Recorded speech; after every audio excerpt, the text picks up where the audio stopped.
Akhirnya berakhir juga pelarian JH yang terlibat perkara pembunuhan terhadap korban Maya Kartika, warga desa Muaro Teladan, Sekayu Mubah, pada tahun 2015 liwat, berhasil diungkap oleh anggota Satreskrim Polres Mubah.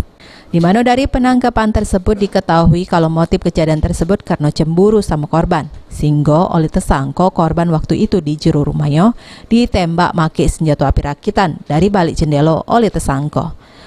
Dengan korban atas nama Maya Kartika Sari, umur 33 tahun, warga Dusun 1 Desa Muara Teladan, Kecamatan Sekayu, Kabupaten Mubah.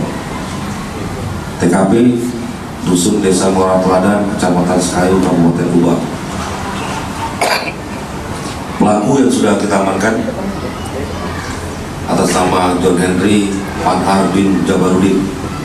Barang bukti 1 lembar baju warna coklat motif bunga milik korban dan 1 lembar celana panjang warna abu-abu milik korban. Motif cemburu. Asmaran ini. Korbannya adalah janda sehingga cemburu, sehingga dia melakukan tindakan pembunuhan. Sementara korban sendiri mengalami luka tembak berapa kali tembakan? 1 kali. Menurut pengakuan tersangka JH, kalau dia sudah melakukan perbuatannya dewean, dirinya datang ke rumah korban di Daluari, lalu dengan ngendap-ngendap masuk ke area pekarangan rumah korban. Terus dari balik jendela rumah korban, tersangka pun nembak korban sehingga mati. Cewekan sama mertua deh. Mertua siapa? Mertua ini. Oh. Jadi kesal. Emang niat nak nembaknya dari rumah.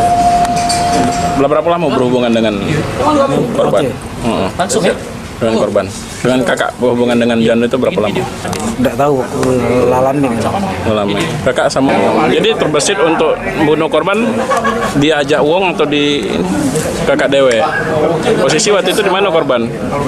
Di rumah. Di rumah. Kakak ke rumah dia dengan siapa?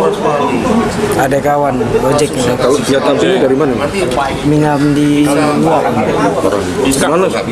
Minyak pada saat nembak atau sebelumnya sudah. Akibat perbuatannya mak ini JH oleh polisi dijeblos ke jero tahanan Polres Mubah.